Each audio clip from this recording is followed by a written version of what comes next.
Shalom, Tuhan Yesus sedang hati. Firman Tuhan pada hari ini, Minggu tanggal 10 Mei 2026. Yang saya mendalam firman Tuhan, Markus 7 ayat yang pertama hingga ayat yang ke-37. Demikianlah firman Tuhan. Pada suatu kali serombongan orang Farisi dan beberapa ahli Taurat dari Yerusalem datang menemui Yesus. Ayat yang ke-37, mereka takjub dan tercengang dan berkata, yang menjadikan segala-galanya baik, yang tuli dijadikannya mendengar, dan yang bisu dijadikannya berkata-kata. Demikianlah firman Tuhan. Bapak-Ibu, saudara-saudara sekalian, saya cinta dalam Tuhan Yesus Kristus. Firman Tuhan menjumpai kita sini, khususnya hari ini, Minggu tanggal 10 Mei 2022. Dan saya ingin mengucapkan selamat hari Minggu kepada Bapak-Ibu saudara yang sudah bergereja pada hari ini. Dan sehat-sehat selalu. Kembali lagi kepada firman Tuhan. Markus 7 ayat yang pertama. Pada suatu kali serombongan orang Farisi dan beberapa ahli Taurat dari Yerusalem datang menemui Yesus. Jadi pada suatu kali orang Farisi dan rombongan menemui Tuhan Yesus untuk mempersalahkan dia. Padahal Tuhan Yesus menjalankan firman Tuhan kepada banyak orang di sana. Bahkan yang percaya sakit penyakit sembuh, ada aliran kesembuhan. Ya. Tetapi orang Farisi bertolak belakang dengan kebenaran firman Tuhan yang disampaikan oleh Tuhan Yesus Kristus. Ya. Demikian juga kita pada zaman akhir sekarang, kita juga kadang seperti itu. Ya. Karena Tuhan sudah mengenal.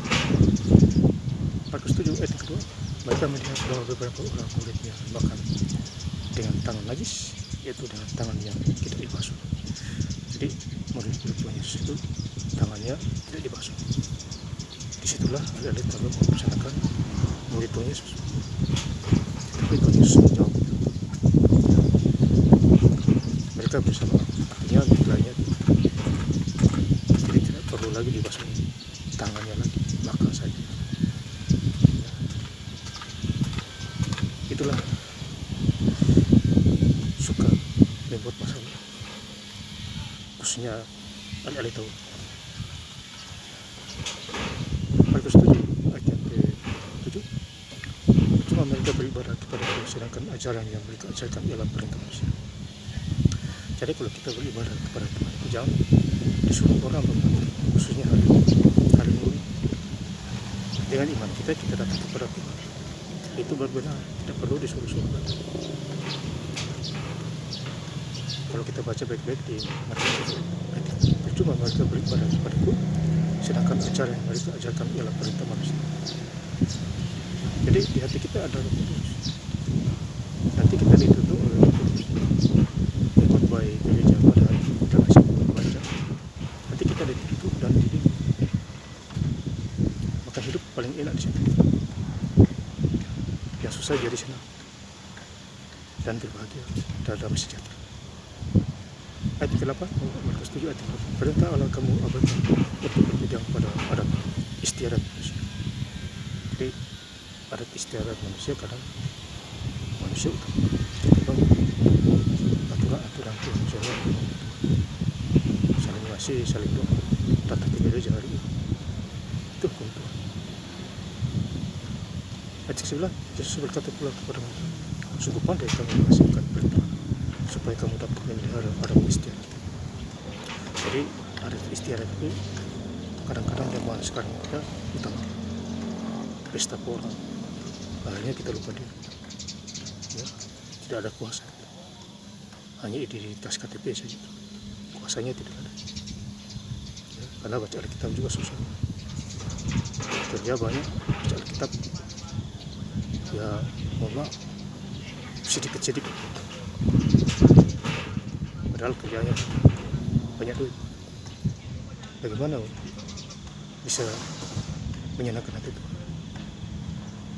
Yang ada hanya ada kekurangan penderitaan, kebimbangan dan lain sebagainya. Markus 7 ayat yang ke-32, di situ orang membawa kepadanya seorang yang tuli yang gagap dan memohon kepadanya supaya ia meletakkan tangannya atas orang itu. Jadi di situ ada orang tuli disuruh oleh datang, mereka datang kepada Tuhan Yesus untuk disembuhkan supaya mendengar. Jadi orang ini tuh makanya segala sesuatu harus datang kepada Tuhan kalau mau beres, kalau mau aman hidup, kalau mau terang. Ya, kita usah kemana-mana.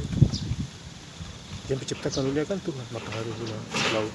Jadi tidak usah lari lagi kemana-mana, pindah sana pindah sini. Cari Tuhan saja semua Tuhan Yesus. Dia mati 3 hari, dia bangkit pada hari Minggu dan naik ke surga, dan bahkan dia datang kedua kali itu hanya untuk kita semua.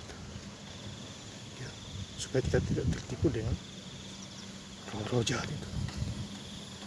Ya, sekarang saya cerita dalam tulis kertasnya. Kemudian Markus 7 ayat yang ke-34. Kemudian sambil menghadap ke langit, Yesus menarik nafas dan berkata kepadanya, Ephata, artinya terbuka. Ya, jadi Tuhan Yesus menyembuhkan penyakit orang dan disembuhkan. Ayat 35, maka terbukalah telinga orang itu dan seketika itu terlepas pula pengikat lidahnya dan ia berkata-kata dengan baik. Jadi pengikat lidahnya terbuka dan dia berkata-kata dengan baik. Dia memuji Tuhan, menyembah Tuhan dan lain sebagainya. Itulah harapan kita sampai kepada Tuhan Yesus Kristus. Ayat yang terakhir, ayat 37. Mereka tajam dan tercengang dan berkata, yang menjadikan segala-galanya baik, yang tuli dijadikannya mendengar, yang bisu dijadikannya berkata-kata. Jadi hidup dalam segala penyakit sembuh. Cobalah 144 hari bagus. Hitung langit keluar. Dan saya apa? Jadi kalau sakit-sakit hal-hal ini tidak usah dibilang, itu dia percaya atau tidak. Doa jarak jauh, jarak dekat. Itu adalah orang. Makanya harusnya ayat yang kedua, kamu menyembah aku dengan rendah dan kebal. Jadi Yesus itu loh, doa jarak jauh sembuh. Bahkan doa di media juga sembuh. Kirim ayat juga orang baca sembuh. Kan iman percayanya kepada Tuhan di dalam segala hal. Artinya kita jangan menyimpan ke kiri dan kita fokus kepada Tuhan, dapat ketentuan lahir baru ya, dan lain sebagainya. Mujizat pasti terjadi, keajaiban nyata bagi kita.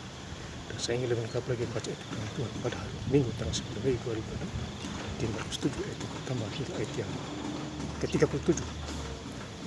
Pada suatu kali serombongan orang Farisi dan beberapa ahli Taurat dari Yerusalem datang menemui Yesus. Ayat yang ke-37. Mereka takjub dan tercengang dan berkata, yang menjadikan segala-galanya baik, yang tuli dijadikannya mendengar, yang bisu dijadikannya berkata-kata. Terima kasih. Yesus Kristus memberkati. Haleluya. Amin.